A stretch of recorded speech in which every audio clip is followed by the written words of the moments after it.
ويوم الزكاة العظمى، ويوم الفطر الثاني، ويوم سيل النغاب، ويوم تجرع الريق، ويوم الرضا، ويوم عيد أهل البيت، ويوم ظفرت به بنو إسرائيل، ويوم يقبل الله أعمال الشيعة، ويوم تقديم الصدقة، هو يوم الزيارة، هو يوم قتل المنافق، هو يوم الوقت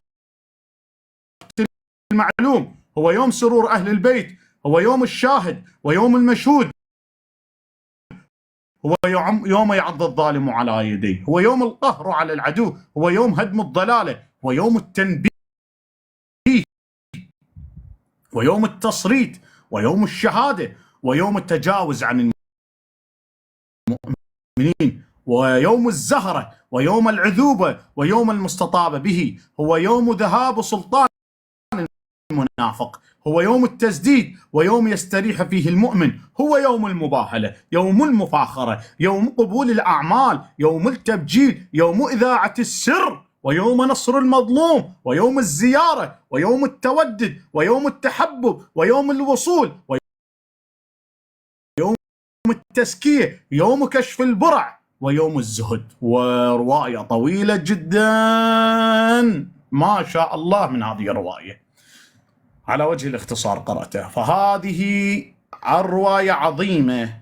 هذا اليوم هو يوم مباركين به شيعة أمير المؤمنين علي، بيوم هلاك الطاغية الثاني المسمى عميرا بن الصهاك.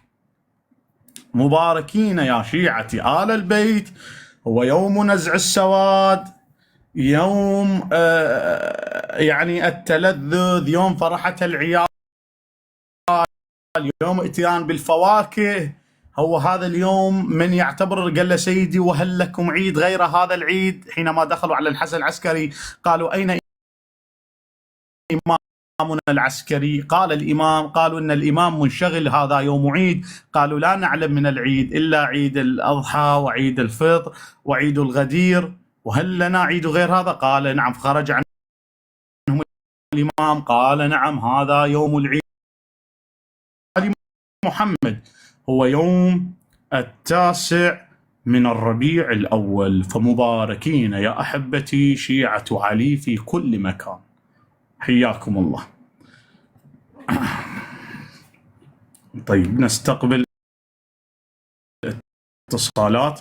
فبما أنه يوم الشيعة ويوم العيد فالاتصالات لشيعة أمير المؤمنين أول ساعة.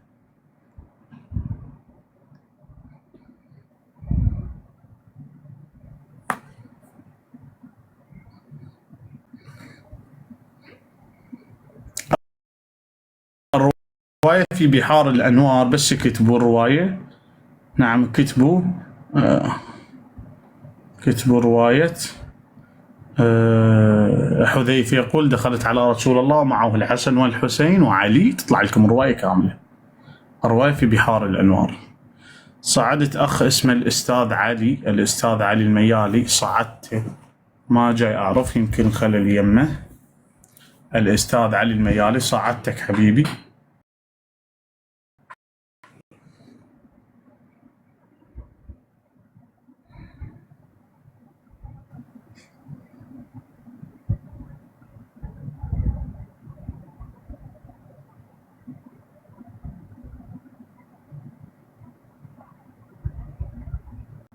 طبعا السيدة الزهراء دعت أنه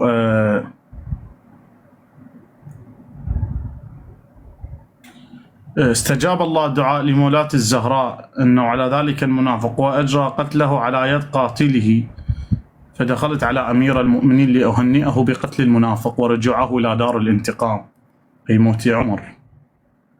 الحمد لله والشكر. الحمد، مباركين يا إخوان، مباركين. شباب نشرون البث. اليوم هو يوم العيد شباب، بارك الله فيكم.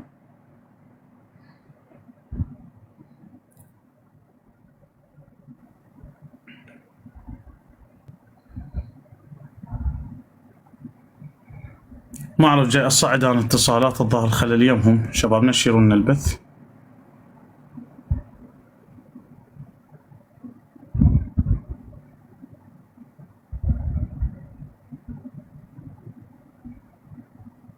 جاي اصعد اتصالات انا شباب.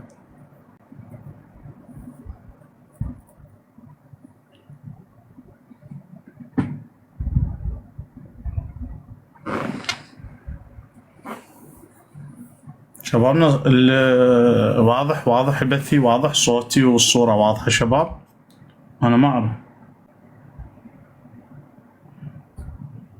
جاي اصعد بس ما جاي اعرف ليش ما جاي يصعدون. شباب خلنا نسد القست وافتحه. بارك الله فيك. يمكن معلق الاتصالات للشيعة اول ساعة جزء، يعني عام البث عام، البث عام.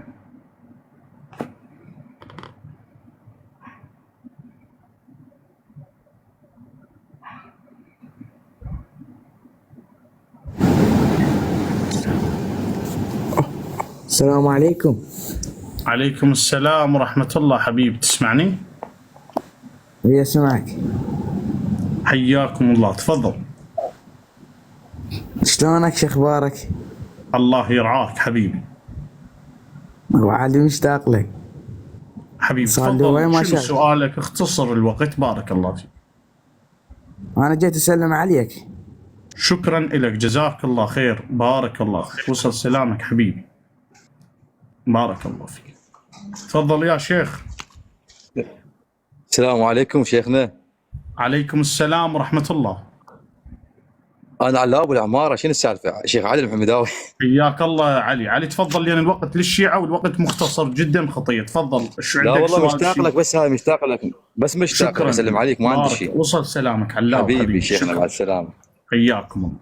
اخواني جماعة السلام، يعني فدوى اروح لكم الاختصار لان عالم صار لها اشهر تنتظر اتصال تريد تسمع وعندها سؤال. ف انتم مو تعاتبون ليش ما تفتح بث للشيعة؟ هذا ثاني اتصال. سلام يريد.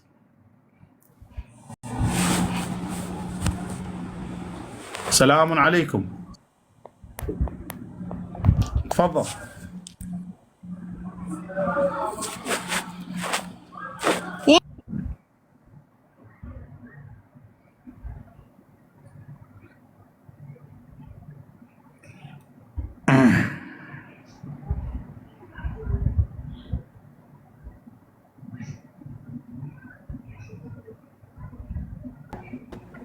شباب نشروا لنا البث بارك الله فيكم. السلام عليكم. عليكم السلام والرحمة. تفضل خويدم. شلونك شيخنا؟ الله يبارك بيك حبيبي. شيخنا بس عندي سؤال على السريع. تفضل. اكو علماء عندنا اخباريين. ايوه. اكو علماء عندنا اخباريين. ما أؤمن أنا بهاي الأسماء إخبارية وأصولية، أنا أؤمن بشيء اسمه شيعة آل البيت. هل هذه التسمية لا قصدي أصولي يعني إخباري؟ يعترفون بتحريف القرآن، بس قصدي. واحد. أنا متثبت العرش، هل يوجد عند آل محمد شيء اسمه أصولي إخباري أم جاءت هذه التسمية متأخرة؟ حديثة. فأنا لا أؤمن بشيء حديث، أنا أؤمن بمنهجية محمد وآل محمد. أما البعض مما يسمونهم إخباري يعتقدون بتحريف القرآن، فردوا عليهم علماء المتقدمين بارك، وفيهم تابوا وارجعوا إلى رشدهم. شكرا على اتصالك. السلام عليكم. عليكم السلام ورحمة الله. تفضل أبو إبراهيم. بس شيخ وليد قال من حلف بغير الله فقد شرك. هذا الحديث مكذوب على رسول الله، موجود في كتب السنة والجماعة، ومكذوب على رسول الله، لأن رسول الله نفسه يحلف بغير الله، وموسى بن عمران في القرآن يحلف بغير الله، والحسين أيضا يحلف بغير الله، وعائشة حلفت بغير الله قالت لأبي بكر ولروحك يا أبي، وعمر يحلف بغير الله. فجواز الحلف بغير الله جائز. فهذا الحديث من حلف بغير الله فقد كفر، معناته أن النبي في كتب السنة كافر لأن النبي حلف بغير الله. شكرا على اتصالك. رحمة الله والديك. بارك الله فيك. اللي بعده.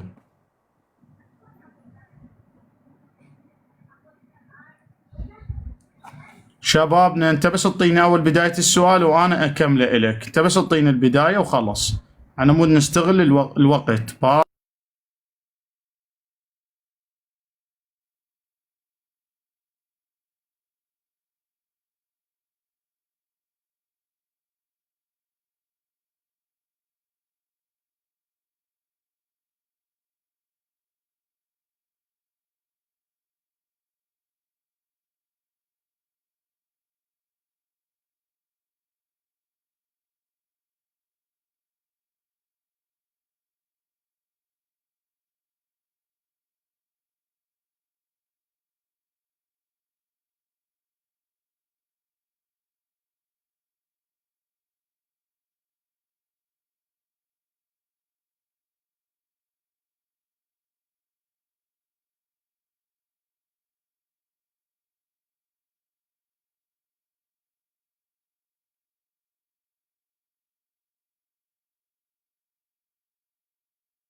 شبابنا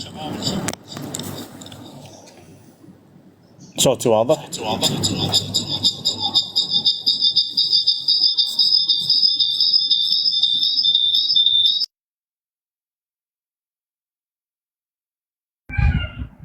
شباب صوتي واضح؟ هسه صوتي واضح؟ طيب يلا يا شباب اللي يعطي لنا اول سؤال. انا عبالي يضل يسبح.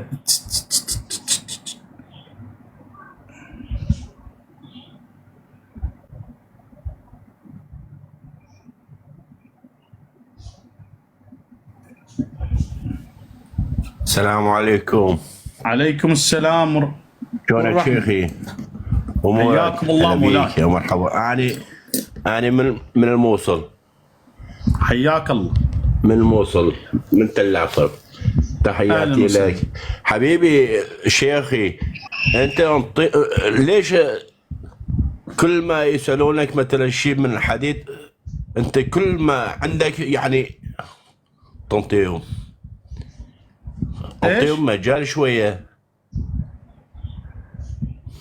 مثلا من يسألونك مثلا شيء حديث السنة. انا شيعي. من ما منطي مجال انا؟ انت ما تنطي مجال للسنه. انا يعني ما منطي مجال للسنه. الابواب كامل عليهم. بس واحد هدي شوي طيب مجال. انا بس واحد. برهانك يعني بحظك وبختك انا ما مطي مجال للسنه. تعرف شلون ما تنطيهم مجال؟ صوتك بعيد يعني علي تسد الابواب عليهم كامل. انت انا اعرف يعني ما اعرف شلون. انا تركماني من تل عفر يعني. يعني قصدك اكبس بيهم. ايه حاصرهم افتح لهم مجال بعدين. تمام. وصل جاو. شكرا بارك الله. شكرا. هلا بيك. اشكرك. بارك. هلا قول معقوله ما عندك حظ وبخت؟ شلون اكثر واحد يعطي مجال واكثر واحد يصبر على غباء المخالف. طيب شبابنا البث عام. البث حر. تفضل اخوان قدم كلمتك وانزل مباشرة لان عليه هواي طلبات اتصالات. بارك الله فيك.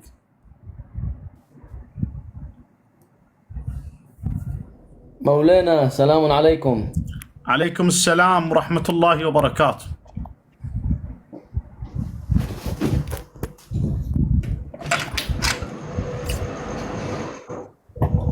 مولانا السلام عليكم. تفضل مولاي. عليكم السلام. اسمعك. سلام عليكم. النت يمك ضعيف اخونا الطيب. بارك الله فيك. النت عندك ضعيف مشتغل الضوء الاحمر. قوي النت مالتك. طقه 5 ضربات. قل له حبيبي صلى الله عليه وسلم ويرجع. حياكم الله الشيعة. السلام عليكم. عليكم السلام ورحمة الله. شلونك شيخنا؟ بارك الله فيك. أهلا شيخنا. سؤال وانزل. تفضل. يقولون انه الله من يخلق البشر يخلق اعماله وياه، صح؟ الله من يخلق البشر يخلق اعماله وياه. لا مو صحيح. قاعد شلون من يصير شيء يقول له هذا الله كاتب لك او هذا الله كاتب لك؟ مو الله لكونه عنده علم بالمستقبل يعلم انت راح تسوي كذا وكذا. مو هو اللي كاتب لك. بسؤال لو سألنا الاستاذ هذا شنو موضوعه؟ قال هذا مستقبلا يرسب. هل معناته الاستاذ هو رسبه لو هو لعلمه بالمستقبل؟ شكرا شيخ. شو اهلا. تفضل محمد جاسم. السلام عليكم. شلونك شيخنا؟ عليكم السلام ورحمة الله. متباركين ان شاء الله. الله يبارك بيك حبيبي. عندي سؤال لك. ايه تفضل. سيدة زينب سلام الله عليها مدفونة بالشام لو بمصر؟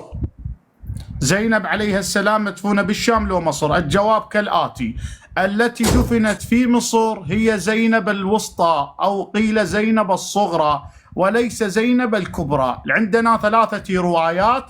هل زينب مدفونة؟ وآراء رواية خبر في المدينة، ورواية في الشام، ورواية في مصر. الخبر المتفق عليه والمتواتر عليه هي في الشام، أما التي في مصر ليس زينب الكبرى. العالم قاعد تخبط بين زينب الكبرى والصغرى والوسطى، حتى أرباب المقاتل حينما يقولون وخرجت زينب يتوقعون زينب الكبرى. هنالك كثير من الخطب هي ليس لزينب الكبرى، هنالك الكثير من الأقوال هي ليس لزينب الكبرى، حتى التي وقفت على التل هي مو زينب الكبرى، هي زينب الوسطى. فأكو خلط عند أرباب المقاتل. شكرا على اتصالك. سؤال ثاني شيخنا ما رخصتك. لا، على وجه الاختصار، هواي متصلين. بارك الله فيك. شكرا شكرا شكرا شكرا. بارك الله فيك. البث أول سؤال فقط، سؤال بس، لأن هواي اتصالات.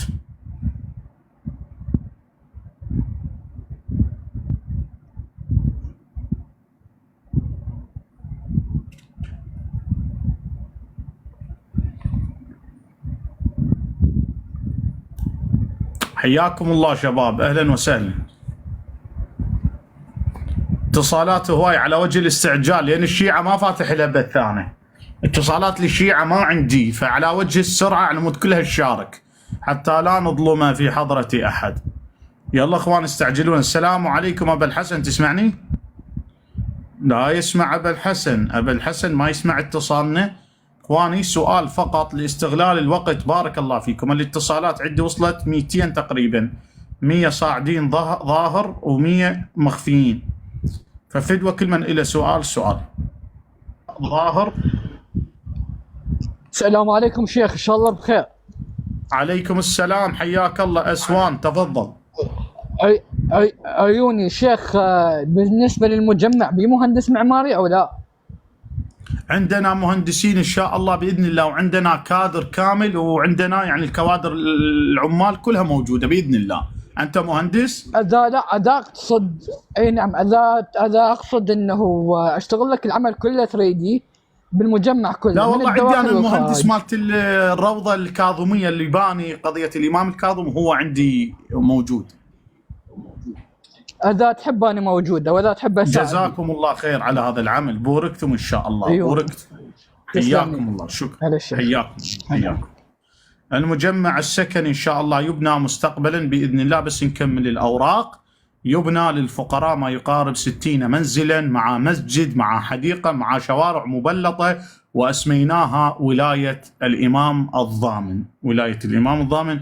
وأيضا موجودة بالتعاون إن شاء الله مع شركة تراب البصرة، كان عندنا تواصل معهم وهم موجودين الآن. تراب البصرة في البث، جزاهم الله خير، اللي هم انطونا السلات أو التجهيزات الدراسية للأيتام، كملونا شغلات أيضا راح تفيدنا، جزاهم الله خير. فالكل متعاون معنا، الكابينة الدينية متعاونة معنا، الكابينة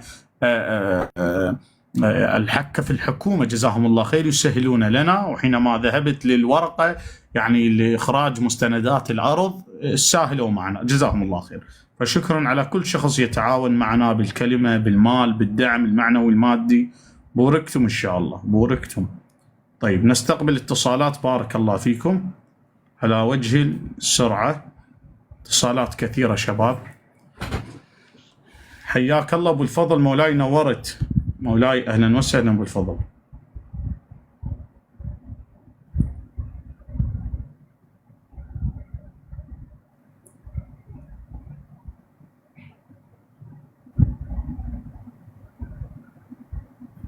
شباب جاي أصعد اتصالات أنا، الله يحفظكم إن شاء الله.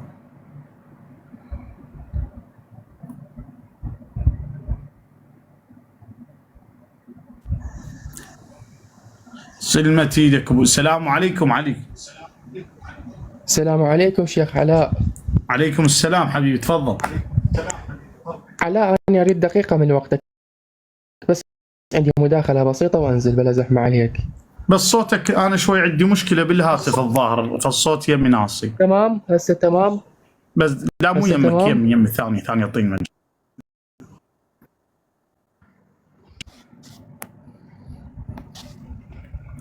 تسمعني؟ ايه علاء هسه تمام؟ اي تفضل. علاء أولا أنا وحق العباس أبو فاضل أحبك. زين. أنا صعدت وياك قبل سنة ونص، بوقتها تكلمنا عن الوسواس وأنت أعطيتني حجاب مال إمام الرضا، كانت أم مهدي مشرفة، تتذكر؟ أتذكر صح. من حكيت ويا الشيخ إي من كنت حكيت ويا الشيخ جوجل ضحكت عليه قبل سنتين ونص، سنة ونص، تذكر؟ الزبدة الاختصار، اعطيني المختصر، عالم تريد تصعد المختصر. الزبدة كان عندي رقمك هسه انمسح، شلون احصله؟ راسلني في الخاص. شكرا على الاتصال، بارك الله فيك. على هذا مو على هذا راسلني، على هذا انت قل لي اعطيني رقمك من الاخير وفضها بعد هاي راح اخذ وقت هذا اخونا. بارك الله فيك، وقت ماكو، العالم تريد تصعد. بارك الله فيك اخوي العزيز. راسلني في الخاص. عليكم السلام، قرآن كريم، تفضل حبيبي. كيف علي رضا من لبنان، كيف صحتك شرف؟ نعم؟ علي رضا من لبنان. علي رضا من لبنان، تفضل علام. لماذا هذا الكره من أهل السنة لأهل البيت؟ سؤال بس بسيط يعني، ليش هذا الكره لأهل البيت عليهم السلام؟ يقسم قسمين، نقول إن هنالك من أهل السنة المبغضين وهم العلماء والصحابة، لأنهم غرتهم الدنيا وزخرفها وزبرجها وظنوا بالله الظنونا. ولا لو إنسان يعلم علم اليقين بوجود الله والنبي محمد ووجود كتب وملائكة ما راح يبغض آل البيت. وقال عمر بن الخطاب: يا فاطمة ما لنا لا نرى ملائكة أنزلت علينا بالعذاب. كما قال يزيد مقالته: لا وحي جاء ولا ملك. خلص شكوك واضح. فهذا لبغضهم لآل البيت يدل على مدى تعلقهم بالدنيا وحب الدنيا وحب الرئاسة، وحب الدنيا رأس كل خطيئة. فلهذا هم يريدون سرقة تلك الخلافة وتلك المناصب، فمقابلها لازم يكون بغض لآل البيت، لأن لو ما يبغضون آل البيت ما راح يستطيعون أن يحصلوا على تلك المنازل أو الرئاسة. شكرا على اتصالك، بارك الله. مأجور شيخ خلاص. السلام عليكم، حياكم الله. شيخ علاء شلونك؟ بعد روح الحمداني، يا هلا وكثير الهلا. شيخ علاء، سؤال بالنسبة اليهودية اللي دست السم للرسول. نعم. هل اليهودية توفت قبل ما يتوفى الرسول أو أسلمت؟ طيب اسمعني البث، الجواب من البث. بارك الله فيك. السائل يسأل يقول: اليهودية شنو موضوعها؟ اليهودية في كتب السنة والجماعة قد دخلت للإسلام. والله حلوة، تقتل نبي وتدخل للإسلام، ما شاء الله. هاي اليهودية في كتب السنة والجماعة دخلت للإسلام. يعني هل قتل نبي مرسل عليه توبة؟ هذا هاي عندهم قتلت النبي ودخلت للإسلام. نعم دخلت للإسلام عندهم. اللي بعده. بارك الله فيك اخوان. سؤال بارك الله فيكم. واي متصلين يا بعد روحي شباب، على وجه اختايت الكل يشارك. السلام عليكم. عليكم السلام. احمد جيمز، يعني احمد القامز. تفضل احمد القامز. شلونك شيخنا؟ حبيبي انت قامز؟ لا احمد جيمز يعني العاب. جيمز. يلا تفضل شنو سؤالك؟ شيخ، شلون نعرف انه الاحاديث اللي عند الشيعة انه صحيحة؟ يعني مو وصل سؤالك، وصل. جزاك الله خير، شكرا. تفضل ياسر. شيخ علاء، السلام عليكم. انا علاء من الجزائر. انا ياسر من الجزائر. السلام، يا هلا وكثير الهلا بيكم بالجزائر والله. الله يحفظك. الشيخ علاء، بدي انا ما عنديش 6 اشهر ما متابعك، بدي تشرح لي اللطم فقط عند الشيعة شو معناه فقط. انا شيعي، بدي اعرف شو معنى اللطم فقط. اللطم فقط هو مواساتي لمحمد وآل محمد. هل هو واجب على الشيعة؟ لا، هو مواساة لمحمد وآل محمد، لأن محمد وآل محمد لطموا على سيد الشهداء، ونحن عندنا في معتقدنا محمد وآل محمد حجة علينا. قولهم، فعلهم، جلستهم حجة على الكل. فبما هم لطموا على الحسين فهي حجة علينا، كما زوجة إبراهيم لطمت على إبراهيم، لطمت على وجهها، كما عائشة لطمت على رسول الله وعلى أبو بكر. فالسيدة الزهراء لطمت، الإمام الرضا لطم، العلويات لطمت، زين العابدين لطم. هذا كله حجة علينا من باب المصاب. المصاب عنوان عام، تفعيل ذلك المصاب يحتوي على عدة نقاط، تارة يكون بالدمعة، تارة يكون بأن شعر أغبر كما وصفت الروايات رسول الله كان شعثا غبرا كما رواية صحيحة في كتب السنة عن أم سلمة، تارة يكون باللطم، تارة يكون بالجزع، تارة يكون بالولع، تارة يكون بالهلع. فعنوانه بالنهاية تعظيم مصيبة، فمن أنواع اللطم. شكرا. الله يرضى عليك يا شيخ، شكرا. بارك الله فيك. أما السؤال الأخ يقول كيف نعرف الرواية صحيحة أم لا؟ البعض من المحققين يقولون معرفة الرواية صحة الرواية أم عدم صحة الرواية هو النظر إلى سند الرواية، هو النظر إلى سند الرواية. كيف تعلم بأن الرواية صحيحة؟ تنظر إلى سندها. يعني شنو؟ لازم عندك كتب ترجمة الرجال، أحمد بن علي القمي مثلا، أجي أقرأ أحمد بن علي القمي إيش قال بي أبو قاسم الخوئي، إيش قال بي جعفر السبحاني، إيش قال بي الكشي، إيش قال بي النجاشي، هذول يوثقوه. هذا باب. باب ثاني، لا هي روايات صحيحة بس احنا ما ناخذ بيها. شنو؟ اكو مجهر اعلى من علم الرجال وترجمة الرجال، وهو عرض النص على القرآن. المحدد للرئيسي لفهم الرواية هو القرآن وسيرة الأئمة. يعني لو جاءت رواية صحيحة وخالفت القرآن مع صحتها لا آخذ بها. يعني عندنا رواية صحيحة أن علي بن أبي طالب بالوضوء يغسل رجله، القرآن يقول مسحوا، يقول الإمام طقوا به الحائض. فالمجهر الحقيقي لمعرفة الرواية وصحة الرواية القرآن، إذا ما موجود في القرآن نعرضها على سيرة الأئمة. اللي بعده، قبل سؤالك وانزل أخوي اركض، هاي الحشد قاعد يركضون ورانا بسرعة شباب، لأن 200 واحد داز اتصال خطية ويعاتبوني يردون اتصالات شيعة.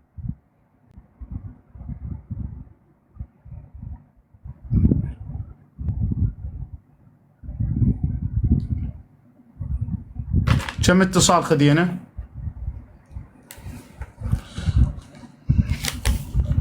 خذينا ما يقارب 10 اتصالات.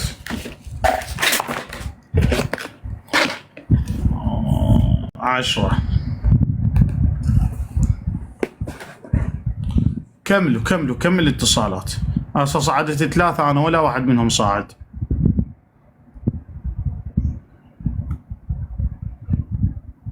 العدة السؤال المهم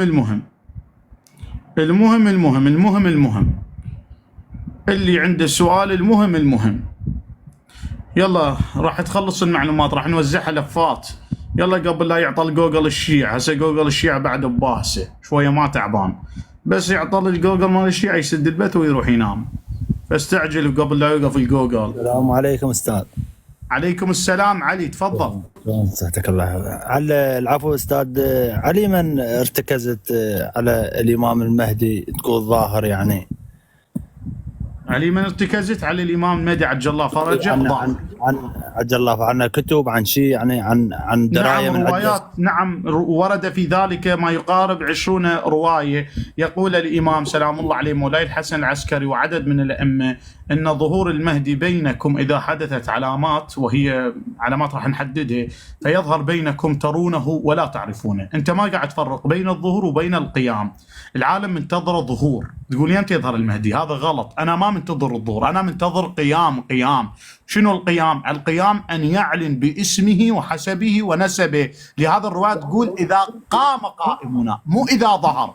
يعني هو ظاهر، هو وين يروح اذا مو بالارض؟ اذا هو بالارض، اذا هو ظاهر بالارض تشوفه بس ما تعرفه. ان في المهدي سنة من يوسف يرونه اخوته، هو ظاهر بين اخوته ولكن لا يعرفونه. فالمهدي ترونه ظاهر بينكم. رواية الصادق ان المهدي لا يظهر موسم عرفة ويراكم وترونه ويؤمن على دعائكم ولا تعرفونه. إذا ماذا ننتظر؟ ننتظر قيامه. شنو قيامه؟ يعرف عن نفسه. أين يعرف عن نفسه؟ رواية عن الإمام الباقر عليه السلام في بحار الأنوار: إذا قام القائم أسند ظهره على الحجر الأسود ويقول: يا أيها الناس من يحاججني في آدم فأنا أولى الناس. يعرف نفسه: يا أيها الناس أنا فارس الحجاز، أنا الصمصام المنتقم، أنا المهدي المنتظر. فتسمية علامات الظهور خطأ. لازم شو نسميها؟ علامات القيام، على أثرها يقوم الإمام. بارك شكرا الله. شيخ، شكرا شيخ. حياكم الله، حياكم الله. جوجل الشيعة معكم، لا خوف عليكم حبيبي. تفضلوا شباب، سؤال سريع، سؤال ذب سؤالك وانزل ذب زرق مثل رب الوهابية. السلام عليكم. عبد الله. عليكم السلام، شلونك شيخنا؟ حبيبي المتصل 13، تفضل. شيخنا انا اريد اسالك سؤال. جواب. الله مو كاتب لنا كل واحد شلون يموت؟ الله مو كاتب لنا شلون واحد يموت لعلمه، مو كاتب بالجبر، للعلم بالمستقبل. نعم، زين اللي يقتل نفسه هم الله كاتب له؟ لا مو احنا قلنا، مو الله الكاتبه. مو جاي تفهم؟ الله يعلم نعم. بأن زيد مستقبلا هو راح يقتل نفسه، مو الله اللي كتبه. الله لعلمه بالمستقبل. مو الله كتب على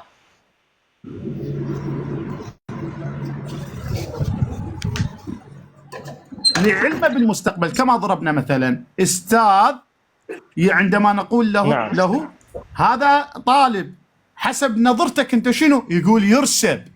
مو الاستاذ من كيفه مستهتر وكتب يرسب، لعلمه. فهمت؟ نعم، مشكور شيخ. شكرا عبس، بارك الله فيك.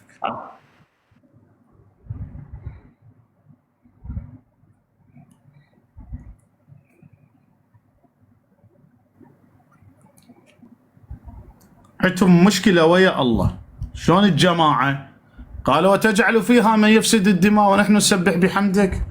سيد الشهيد يقول الملائكة الأفندية ما راضين على الله. لا لا لا لا لا, لا. تجعلوا فيها من يفسد ونحن نسبح بحمدك؟ والله مستهترة، طالعين مظاهرات على الله جل جلاله.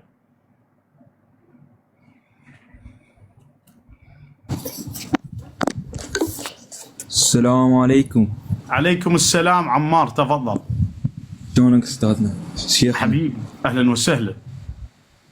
شيخنا عندنا واحد من اصدقاء هو مسيحي يعبد جيسوس.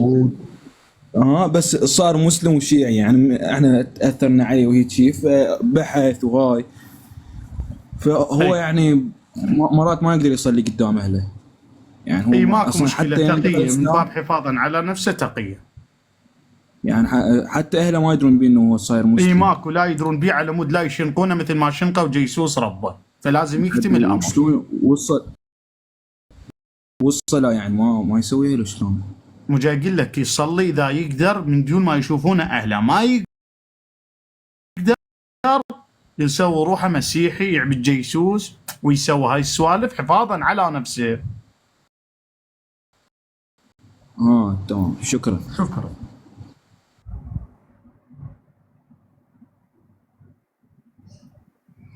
شباب نشيروا لنا البث، بارك الله فيك. ضحكوا اخواني. الامام يقول يوم الفرحه، يوم السرور، اليوم ويوم هذا ايش يسمونه؟ يوم قتل عمر بن الخطاب. وفرحوا والله العظيم اذا ما بيحرم حتى ظل هوس ارقصلها واجيبا مثلنا بالسنه، اجيبا جواري وخليه يدقم طب طع. ولكم موت عمر بن الخطاب اليوم، الامام اللي يقول يوم رفع القلم، ولكم يوم المزاد، هذا يوم الغدير الثاني. نعم على ابو الحليبي والله.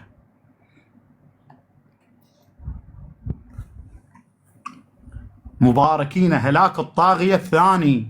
علي العباس اللي ما يعبوس امه من راسه، يروح يبوس يقول له يمه مبروك اليوم موت عمير اليوم.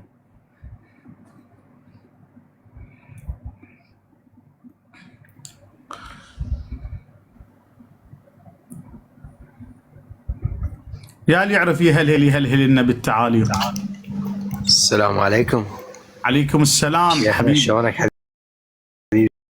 بعد روحي يا هلا. حفظك الله شيخنا، والله متابع كان حلم من زمان حبيبي والله، ومحتاج من عندكم الدعوات، يعني تدعونا بالصحة والعافية. وعندي صديق إلي وأخ إلي يعتبر توفى البارحة، أريدكم تدعونا. الله أي والله. الله يبارك. رحمة والديك. وشيخنا أريد من عندك شغلة واحدة.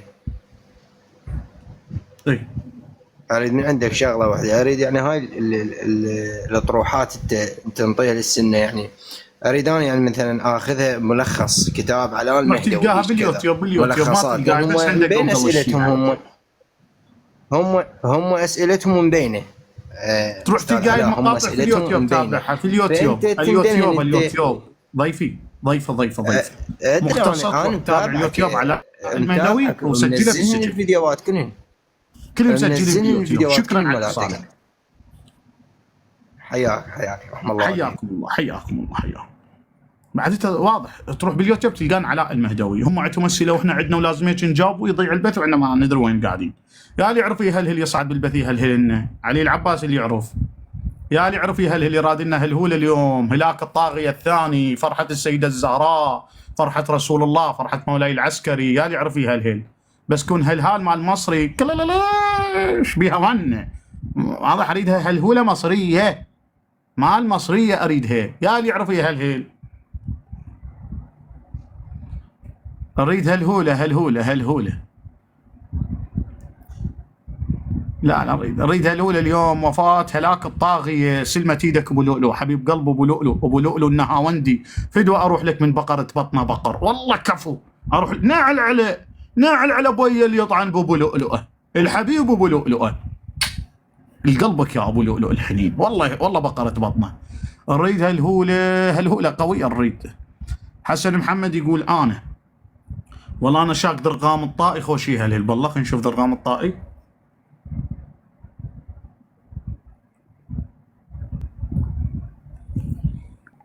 مباركين يا شيعة علي اليوم، مباركين اليوم بهلاك الطاغية الثاني الذي أغضب أمنا الزهراء. أمير المؤمنين يقول يوم الفرحة، يوم التزكية، يوم عظيم هذا 9 من ربيع الأول بموت الطاغية الثاني عميرا. علي العباس إلى صعده ويعرف يهلهل يكون يهلهل. على مود أحبه ومني وأنا منه من يهلهل في هذا البث. هذا يوم العظيم، هذا يوم فرحة أمنا الزهراء عليها السلام.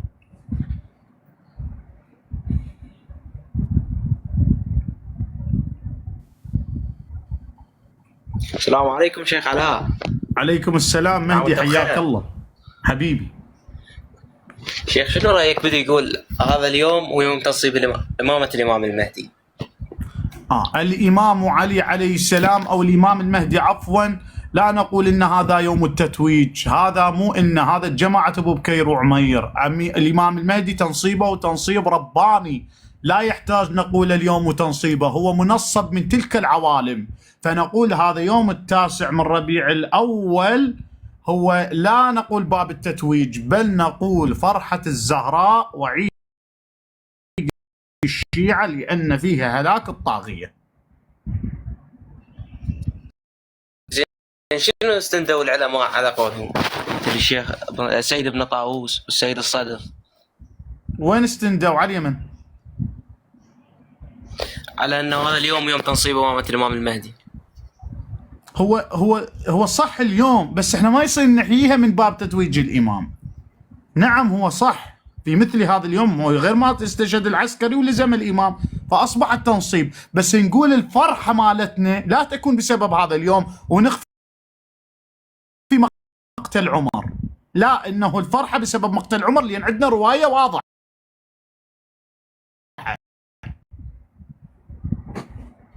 ما الله والديك شيخ مشكور. ما عندك الهوله. لا انا مثل حالتك شيخ. ها؟ مثل حالتك ما اعرف شيخ مشكور. يا ويلي فدوه، كبس انزل كبس اخوي. رحم الله من هلهل في بثنا 5 هلاهيل، هلهولة تتبع هلهولة لا فيها علو ولا نصو، كلهن بنفس المستوى والهلاهيل. فمن هلهل هلهولة هلهلنا وهلهلت الملائكة بتلك الهلاهيل. يا مهلهل هلهل الله يهلل قلبك في الدنيا والآخرة. خطبة الهلهولة. شباب اليوم الفرحة شباب، ولك ايش بيك ضايج انت بوجهك تشوف هذا بعد وجهه شلون يبوع للبيت. اكو واحد قاعد يبوع للبيت زعلان، اكو واحد ولك هذا حبيبته ما رد علي، واحد هيك زوجها طارده ما ادري شو مسوي له يا مطنقره. ايش قديش قاعده بالبيت مطنقره؟ انت بتسز يوم الفرحه قوموا بدلوا، قوموا بدلوا، قوموا عطروا، لبسوا ملابس طرقاع بوجهكم، قوموا فشلتونا. امير المؤمنين يقولوا فرحوا وانتم مطنقرين هيك. يوم هلاك الطاغية الثاني مولاي، يوم الفرحة. الموناس وكم نم، المفروض هيك تدق الاناشيد، بس هاي الشيعة ما تدري، مشكلة. المفروض الشوارع الشيعة كلها مملوءة ورد ونذب جوقة مال هنون جاكيرا تونيالت بالبالوتي تونيالت. بس هم عندهم عيد الالوان، ذبونا عيد الوان طرقاعة بوجهكم.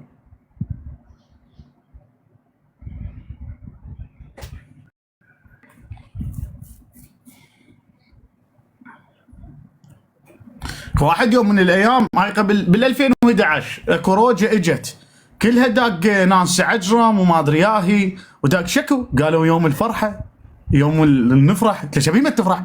قال له غير ما ادري اليسيا ما ادري ياهي ما ادري ايش يسمونها، وعباد الله شفتها داقين اغاني غير يوم الفرحه. هاي ايش بيك؟ قلت له انت اصلا تريد مستمع، تريد تسمع الاغاني مش تي اغاني، وجت لك هاي طبقتها سويتها بهاي الحجه. هي مال كلاوات.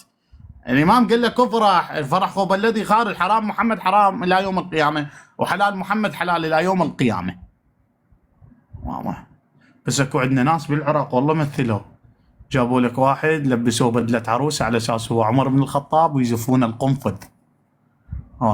وعلي ونفاق مكتوب عليه عائشه وكلها تبز بالنفاق.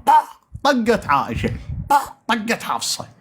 بس هاي نسويها يعني جلسات يعني سريه هيك، نجمع الروافض التوب الروافض، مو ذولي الرافضه جماعه. الحمد لله مولاي لا يجوز هذا السؤال، انت قاعد تطعن. نحن واحد، امه عربيه اشتراكيه، قلبنا قبلتنا قراننا مصحفنا. شايفهم؟ وين الرافض الكلش من امه اللي حتى شحاطته كاتب عليه على الثاني والاول. واضح؟ المهم كنا مجموعه رافضه كلش، بيهم اللي مات وبيهم اللي سافر. وظليت بسان هنا بالعراق اباوع بالعيون، واحدهم راح لألمانيا وواحد بعينه يهون، بس بالعراق انا اباوع بالعيون.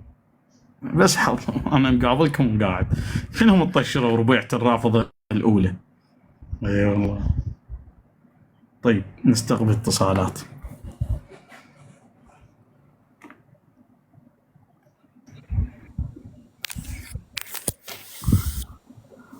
سلام عليكم. السلام عليكم. عليكم الستار شنو؟ عليكم السلام. لا عليكم الستار شيخ من الفرحه هاي. اي والله عليكم ابو لؤلؤ ورحمه الله وبركاته. متباركين بهذا اليوم المبارك العظيم، وهو الله يبارك فيك بعد روحي. سلام الله عليها وتتويج الامام وتنصيبه وفرحته.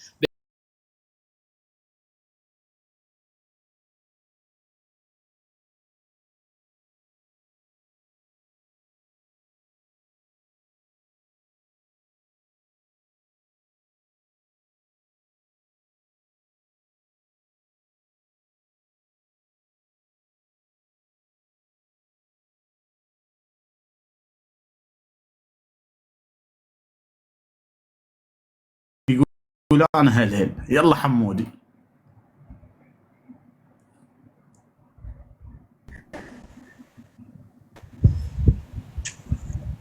شيخ ها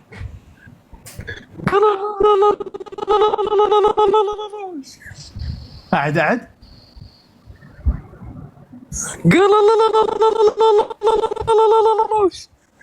مجسي، هاي مجسي الباطري مالتك.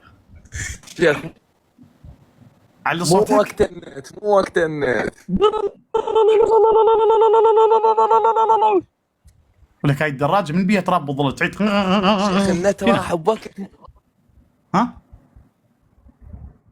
غير النت راح بوقت نحس، غير النت راح لمن صعد هسه اكثر لساعتين من توك. الله يحفظك حبيبي بارك. شكرا على الاتصال. رادينا هالهولة شو هاي الهلهولة مالتك مجسيه. شنو لك؟ وين عارضه؟ بالشمس؟ طاقة الحرارة؟ اخوان الصحابه جاي يشيعون بجثه الطاغيه الثاني، اللهم يبارك بكم بهلاك الطاغيه الثاني. فالجثه الشايلينها الصحابه مال الطاغيه الثاني مرت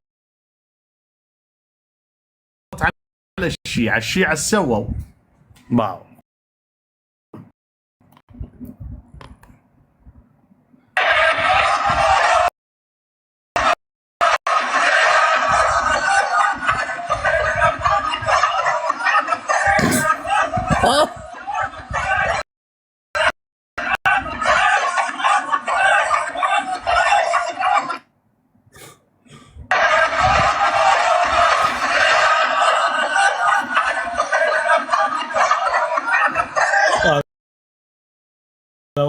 علاقة الشيعة مرت عليهم الجنازة شايلينها هم يدقون. أنا مالي علاقة. زين.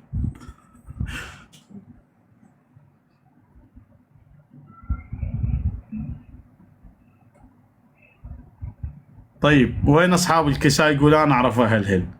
تعال مولاي تعال. تعال مولاي تعال. تعال مولاي تعال.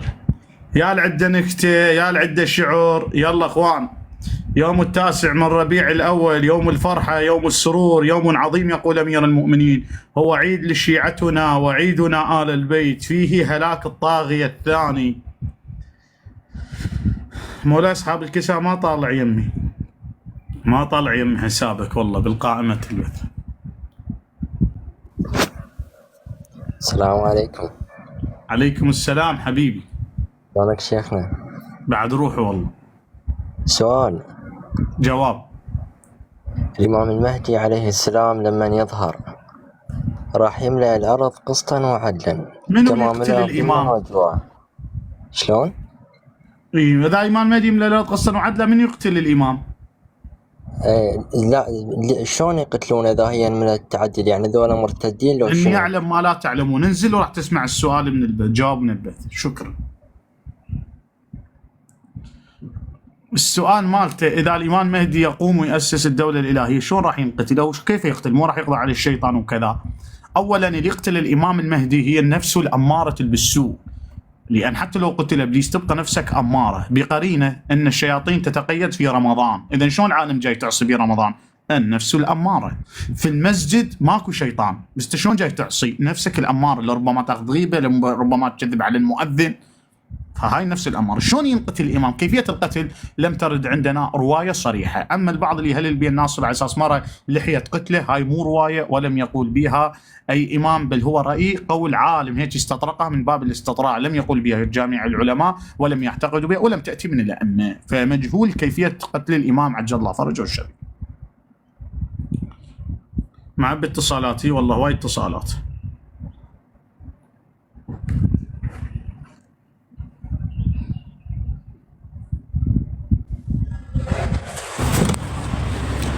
شيخنا الله يسعدك حبيبي، حياك الله.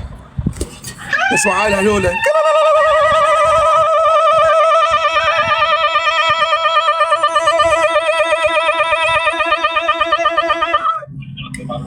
شنو قاعد؟ لا اي مراحل شيخنا. هذا انت من الفرحه. قولوا العباس هاي هلهولتك مو يوتيوب. لا والله هذه. وين؟ ها شيخنا عيدك اياها؟ اي عيده.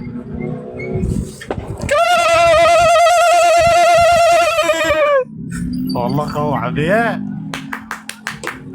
بارك الله فيك. بارك الله فيك، والله انت معي في الجنه على هاي الهلوله. متابعينك ومحبينك شيخنا. بعد روحي والله. ان شاء الله. حياك الله على الراس. والله انا بالدوام وقاعد اتابعك. هي انا سمعت الصوت السيطر يقول لك لا تهلهي رقم 1 حول. هاي 7 ساعات بالواجب اتابعك لحد ما يخلص واجبي. بعد روح والله كل الهل. اهلا وسهلا، شكرا على الاتصال. الله يحفظك ان شاء الله. الله يحفظك، الله يسلمك، رحم الله عليك. اشكرك. البعض من الشيعة هواي ما يدرون شنو سبب الهلاهيل. سبب الهلاهيل فرحة اليوم عيد الأئمة بموت وهلاك الطاغية الثاني. اجت لنا هلهولة من الخاص، اجت لنا هلهولة في الخاص.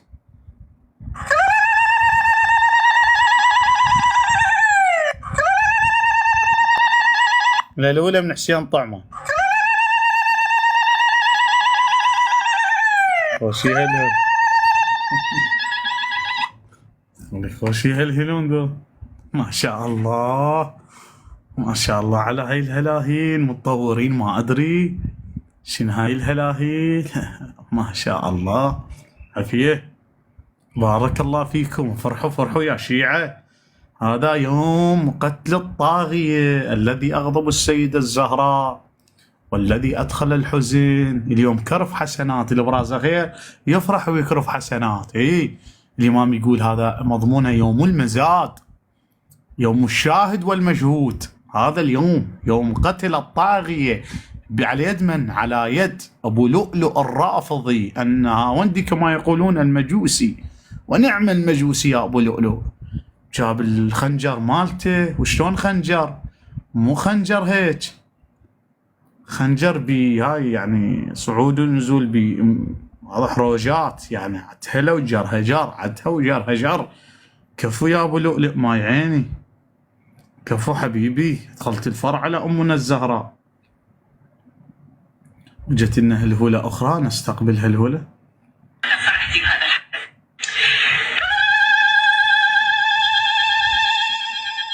هلهولة عراقية ما شاء الله. شن هالهلاهيل مباركين، هالهولة مباركة. هاي هالهولة تختلف عن باقي الهلاهيل. هذه الهلهولة المقدسة، ما بيني وبين الله توجد هلهولة طفقة. شايف اكو هلهولة طفقة؟ وين اكو حبايب معرس ابن ابن ابن ابن ابن ابن جدتها، وتروح تهلهل ويا القناص، واضح؟ معرس ابن ابن ابن ابن جيرانها، وتروح تهلهل ويا الناس. هذه هلهولة طفقاوية، طفقة. هاي هلهولة مال ملطلطين. هاي الهلهولة باسم آل البيت وبركة آل البيت، ولأن يوم فرح واليوم قتل الطاغية الثاني هلاك على يد أبو لؤلؤ، تسمى الهلهولة المقدسة. بارك الله فيكم. راح ينادي منادي يا من هلهل، أصحاب الهلاهيل هلهلوا، كلها يدخلون للجنة كلها ويصيحون لا لا لا لا لا لا. شنو هاي لا لا لا لا. يا حي الشعب العراقي المختار. زين، خلنا نستقبل اتصالات أخرى.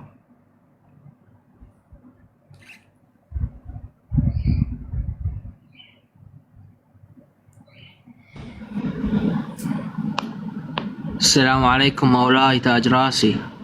عليكم السلام حبيبي، سالم راسك. سؤال واحد وراح انزل. تفضل. بس اريد تقول لي من تقرا شلون تحفظ هيجي وهاي هي. انا ما اقرا عزيزي، انا انادي جوا جوا جوا خيقه خيقه خيقه يكتب لي الجن بالهواء واقرا لكم. ها هي رحم الله والديك. بارك الله فيك، اهلا وسهلا.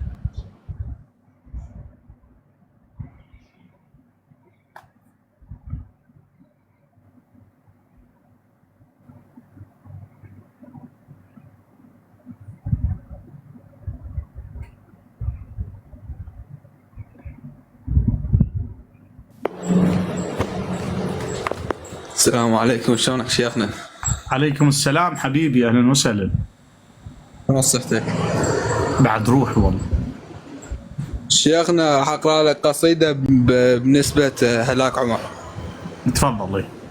تسمعني؟ هي سمعك. وانا